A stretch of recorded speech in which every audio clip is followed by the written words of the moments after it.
Hi అండి, నేను మీ Chandrika. Welcome back to ask kitchen wonders. ఈరోజు మన కిచెన్లోని టేస్టీగా క్యాప్సికమ్ క్యారెట్ ఫ్రైని ఎలా చేసుకోవాలో చూద్దామండి. చాలా బాగుంటుంది. రసం, సాంబారు, పప్పు, టమాటా చేసుకున్నప్పుడు ఈ ఫ్రైని ఒక్కసారి ట్రై చేయండి, చాలా బాగుంటుంది.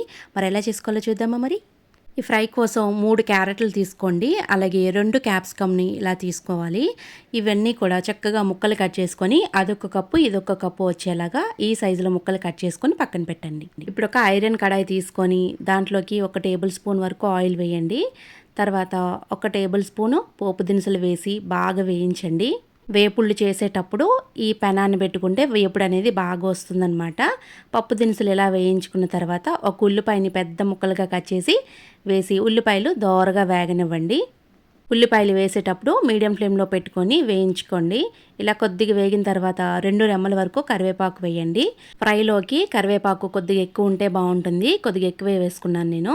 దీంట్లోకి మనం కట్ చేసి పెట్టుకున్న క్యారెట్ ముక్కలు ఉంటున్నాయి కదా, ఆ కప్పు మొత్తం వేసేసేయండి. ఇప్పుడు క్యారెట్ ముక్కలు బాగా వేయించాలి. లో మీడియంలో పెట్టుకొని క్యారెట్ మగ్గేంత వరకు కూడా ఒక 10 నిమిషాలైనా పడుతుందన్నమాట. క్యారెట్ని బాగా మగ్గించండి. మూత పెట్టి చక్కగా లో మీడియంలో పెట్టి క్యారెట్ని మగ్గించండి. ఈలోపు మిక్సీ జార్ తీసుకోండి. మిక్సీ జార్లో 1/2 కప్ వరకు ఫ్రెష్ కోకోనట్ వేయండి. తర్వాత 2 పచ్చిమిరపకాయలు వేసి 4 వెల్లుల్లిపాయ రెబ్బలు కూడా వేసేసి దీన్ని మెత్తగా గ్రైండ్ చేసుకోవాలి. తురుమైతే తురుములా ఎలా వస్తుందో అలా గ్రైండ్ చేసుకోవాలన్నమాట. చూడండి, ఇక్కడ నేను చూపిస్తున్నాను కదా, ఇలా మెత్తగా ఉండాలి. ఇప్పుడు క్యారెట్ ముక్కలు మగ్గేయలేదో చూద్దామండి.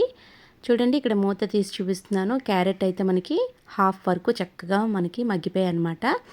ఇలా బాగా వేయించుకోండి, మాడిపోనివ్వకండి. లో ఫ్లేమ్లో పెట్టించుకుంటే మనకి క్యారెట్ అనేది చక్కగా మగ్గిపోతుందన్నమాట. ఇలా మగ్గిన తర్వాత ముందుగా మనం కట్ చేసి పెట్టుకున్న క్యాప్సికమ్ ముక్కలు కూడా వేసేసేయాలి. ఈ క్యాప్సికమ్ ముక్కలు వేసేసిన తర్వాత క్యాప్సికమ్ ముక్కలతో పాటు క్యారెట్ వేగుతుందనమాట. ఒక 5 మినిట్స్ పాటు మనకి ఈ క్యారెట్ ముక్కలు క్యాప్సికమ్ ముక్కలు బాగా మగ్గనివ్వాలి. బాగా మగ్గడానికి ఇక్కడ 1 టేబుల్ స్పూన్ వరకు ఉప్పు వేయండి. అలాగే దీంట్లోకి 1/2 టీ స్పూన్ వరకు పసుపు కూడా వేసి 2 బాగా మిక్స్ చేసి లో మీడియంలోని బాగా మగ్గించాలన్నమాట. పసుపు ఉప్పు బాగా కలిపేసిన తర్వాత మూత పెట్టి ఒక 5 నిమిషాల పాటైనా సరే బాగా మగ్గించుకోవాలన్నమాట.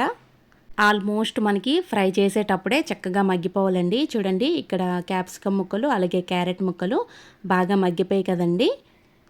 మరొకసారి బాగా కలిపేసి ముందుగా మనం గ్రైండ్ చేసి పెట్టుకున్న కోకోనట్ పౌడర్ ఉంటుంది కదండి, కోకోనట్ తురుము మొత్తం కూడా దీంట్లోకి వేసేసేయాలి. లో మీడియంలో పెట్టండి. కొబ్బరి కూర వేసిన తర్వాత హై ఫ్లేమ్లో పెట్టేస్తే కొబ్బరి కూర అనేది మనకి మాడిపోతుందన్నమాట.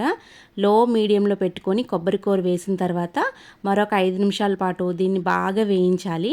ఇప్పుడు దీంట్లోకి మీకు ఎంత కారం తినగలరో అంత కారం, ఇక్కడ 1 టేబుల్ స్పూన్ కారం వేస్తున్నాను. మీరు ఎక్కువ స్పైసీనెస్ తినాలనుకుంటే కొంచెం కారం యాడ్ చేసుకోవచ్చు అనమాట. ఇక్కడ చిల్లీ పౌడర్ వేసిన తర్వాత లో మీడియంలో పెట్టి మరొక 2 మినిట్స్ పాటు ఫ్రై చేసుకుంటే సరిపోతుందండి. మూత పెట్టి 2 మినిట్స్ మగ్గిన తర్వాత ఒక్కసారి ఇలా కలిపేసుకొని మనకి పప్పులోకి కానీ రసంలోకి కానీ సూపర్గా ఉంటుంది. ఇలా కలిపేసిన తర్వాత సర్వింగ్ చేసుకోండి. చాలా టేస్టీగా ఉంటుంది క్యాప్సికమ్ క్యారెట్ ఫ్రై. చివరగా కొంచెం కొత్తిమీర వేసుకొని కలుపుకొని తింటే చాలా బాగుంటుంది. వేడి వేడి అన్నంలోకి ఈ ఫ్రై ఒక్కసారి కలుపుకొని తినండి, చాలా బాగుంటుందన్నమాట. ఒకసారి మీరు కూడా ట్రై చేయండి, చాలా బాగా కుదురుతుంది, చాలా టేస్టీగా ఉంటుందన్నమాట. ఎప్పుడు ఈ కాంబినేషన్లో క్యారెట్ క్యాప్సికమ్ ఎప్పుడు మీరు ట్రై చేయకపోతే ఒక్కసారి ట్రై చేసి చూడండి, చాలా బాగుంటుందన్నమాట. రైస్లోకి కానీ చపాతీలోకి కానీ దేనిలోకైనా పప్పు రసం వాటికి సూపర్ కాంబినేషన్ అనమాట. అంత బాగుంటుంది. ఒకసారి ట్రై చేసి చూడండి, మళ్ళీ మళ్ళీ ఇలాగే చేసుకొని తినాలనిపిస్తుంది అనమాట. అంత బాగుంటుంది. ట్రై చేసి మీకు ఎలా కుదిరిందో నాది కింద కామెంట్ సెక్షన్లో కూడా కామెంట్ కూడా చేయండి. వీడియో కనుక నచ్చితే లైక్ చేయండి, షేర్ చేయండి. మరిన్ని టేస్టీ అండ్ సింపుల్ రెసిపీస్ కోసం ఆస్క్ కిచెన్ వండర్స్ ఛానల్ని సబ్స్క్రైబ్ చేయండి. Thank you for all.